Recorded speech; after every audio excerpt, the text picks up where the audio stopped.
নাই যোৱাকালি আমাৰ খুব এটা সুন্দৰ আলোচনা আমাৰ যোৰহাটৰ প্ৰায় 40টা বিভিন্ন সংগঠন লগত হ'ল। তাত বিভিন্ন মানুহৰ লগত আমি কথাখিনি পাতিলোঁ। যিমানবোৰ তেওঁলোকৰ গুৰুত্বপূৰ্ণ পৰামৰ্শ আমি গোটেইখিনি ৰেকৰ্ড কৰিলোঁ।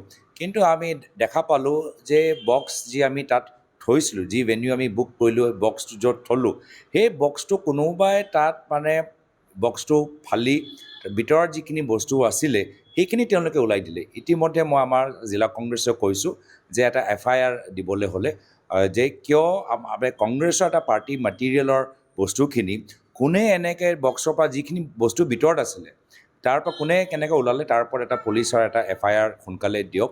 আৰু যদি তেওঁলোকৰ নাটক যদি ক'বলৈ বিচাৰে, নাটকটো আজি তেওঁলোকে নিজৰ জুম মিটিঙত কৰি আছে, যে য'ত প্ৰদেশ কংগ্ৰেছ তেওঁলোকৰ ৰাজ্যিক বিজেপি সভাপতি আজি বিভিন্ন নিজৰ দলৰ কৰ্মীখিনিক বিজেপি বিৰোধী মানুহৰ ভোটৰ নামখিনি আজি ভোটাৰ তালিকাৰ পৰা কৰ্তন কৰিবলৈ কৈছে।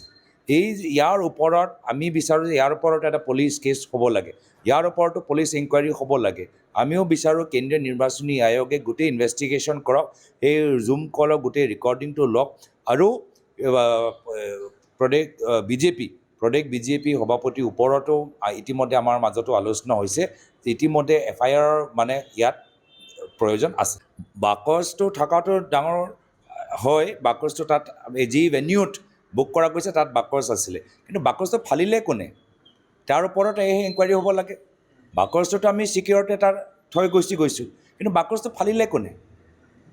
তো তাৰ ওপৰত আমি বিচাৰিম যে গোটেইখিনি এটা পুলিচৰ এটা আমাৰ FIR হ'ব লাগে, যে এনেকুৱা ধৰণৰ কোনোবাটো আছে বেয়া ইণ্টেনশ্যন লৈ, যে আমিতো কাইলৈ কোনোবাৰ মেটেৰিয়েল আছে কোনোবা পাৰ্টি বা সংগঠনৰ, তেওঁলোকৰ ডেমেজটো আমি কৰিব নোৱাৰোঁ।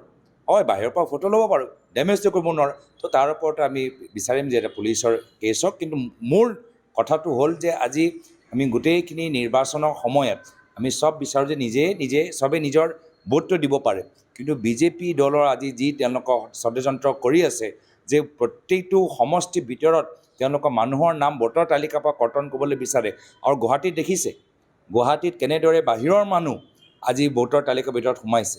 তো আজি কৈছোঁ যে আজি এই নিৰ্বাচন নিজৰ মাটি বচোৱাৰ এটা নিৰ্বাচন, নিজৰ জাতি বচোৱা এটা নিৰ্বাচন, নিজৰ ভোটটো ৰক্ষা কৰা এটা নিৰ্বাচন এই বিজেপি দলৰ পৰা।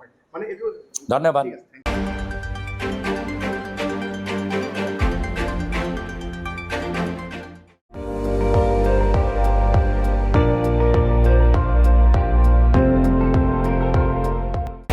আপুনি চাই আছে ND24, সৰ্বশ্ৰেষ্ঠ নহয় সৰ্বোত্তমৰ দৌৰ।